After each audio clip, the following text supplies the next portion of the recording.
Earth signs, Taurus, Virgo, and Capricorn, welcome po sa ating channel at ito ang inyong daily Gabay Tarot reading for October 1, 2023. Please be reminded that this is general reading po, so maaari kayo makarelate o hindi. Just take what resonates. Gamitin ang reading na ito bilang gabay lamang.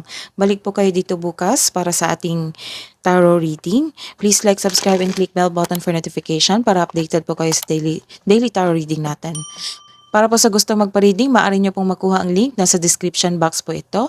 Message nyo lang po ako sa messenger. Maraming salamat po. Spirit guides, ano po ang ganap today kay Taurus, Virgo, and Capricorn sa araw na ito, October 1, 2023. Earth signs. Spirit guides. Nagkaroon ng pagsunod na sa isang tradisyon. Nagkaroon ng stability sa inyong family, sa inyong kapareha, sa inyong kaperahan at karera. You are feeling safe. Siguro nag-take time ka sa inyong family ngayon. You have a strength. So, nag-gain ka ng strength kasi na-re-energize ka. Kasi nagkaroon kayo ng reunion or bonding ng inyong family, friends, and sa partner mo. Nagkaroon kasi ng leadership dito eh. So, ikaw siguro nag-facilitate sa family reunion nyo. Nagkaroon ka ng power to lead the group. Nagkaroon kayo ng good luck. This is your lucky day. Nagkaroon kayo ng joy, prosperity. It means nagkaroon ng financial growth, may dumating na pera, may dumating na tao sa inyong buhay na naging happy ka. Or may news kayong natanggap. Advice po, Spirit Guides, para po kay Taurus, Virgo, and Capricorn. Gift of freedom, break away from your attachments. Accepting challenges. So, accept the challenges kasi na-re-energize ka na dito, nagkaroon ka ng, you have a power to lead the group. Let's see your energy today, Spirit Guides. Energy po today ni Taurus, Virgo, and Capricorn ngayong October 1, 2023.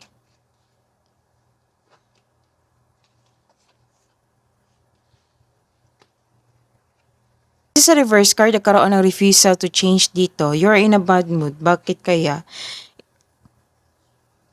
You're in a bad mood. Baka burden ka po sa maraming gawain. Nagkaroon ng opportunity dito na nagkaroon ng tinake mo yung opportunity.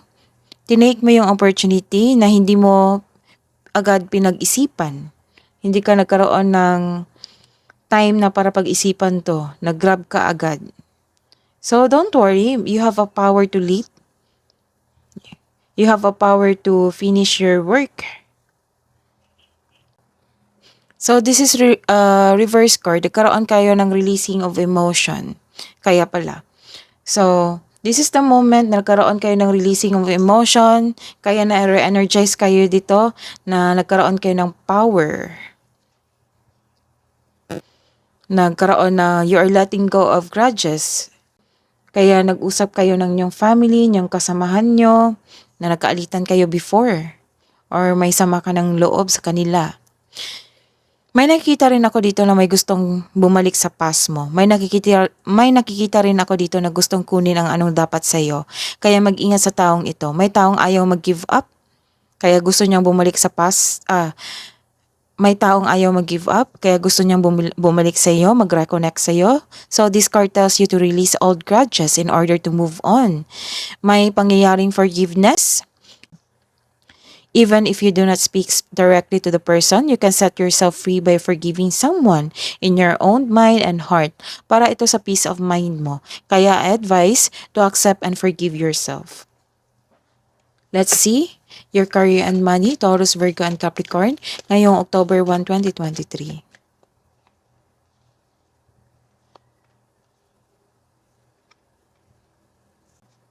This is a reverse card. Nagkaroon po kayo ng restlessness. Pagod kayo sa inyong trabaho.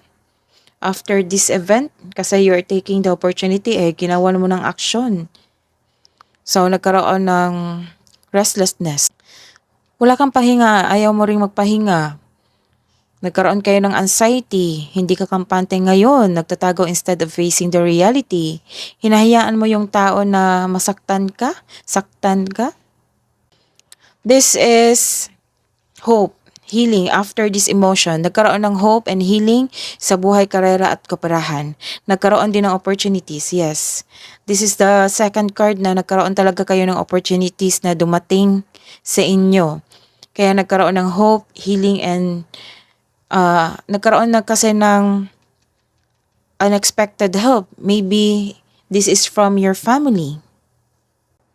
The star brings money luck.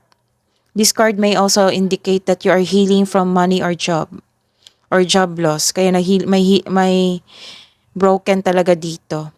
The star brings money luck. This card may also indicate that you are healing from money or job loss. Para sa mga negosyante, you may be guided to begin a new business, or you have a hidden talent you can put to good use to your business. The star can also show awards and fame. So, nagkaroon ng recognition dito, awards. Let's see your love and romance, self-love, partnership, romance. Let's see your love and romance, self-love, partnership, romance.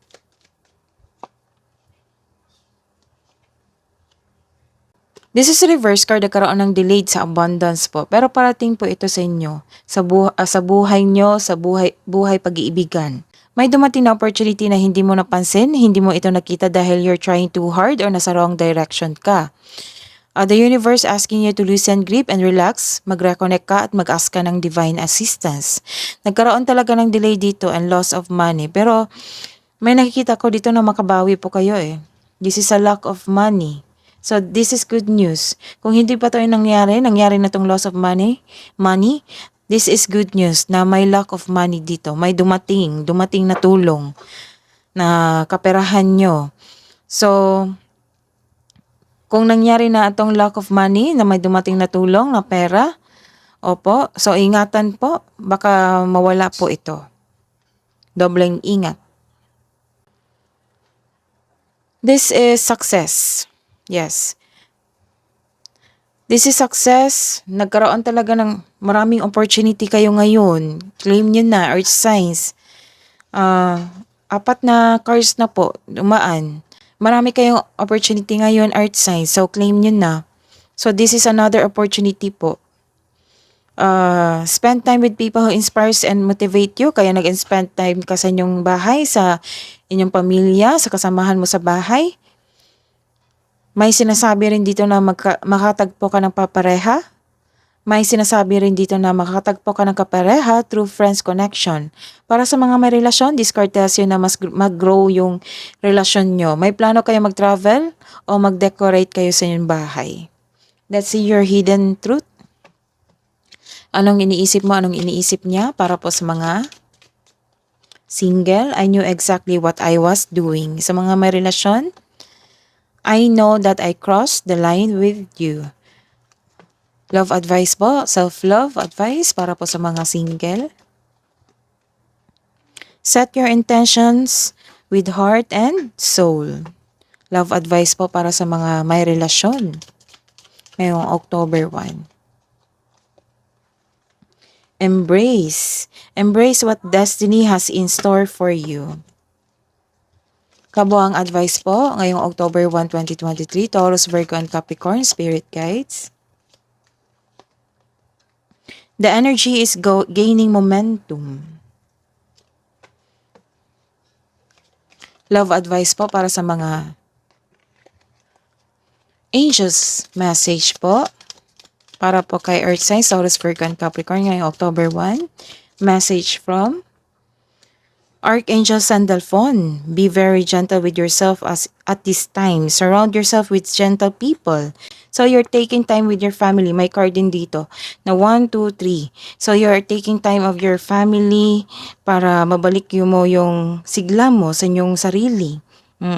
Kasi nag-usap po kayo, nag-take kayo ng advice sa inyong mga nasa paligid mo. That is your reading today, Earth Signs. Please like, subscribe, and click bell button for notification para po updated kayo sa daily tarot reading natin. Maraming salamat po.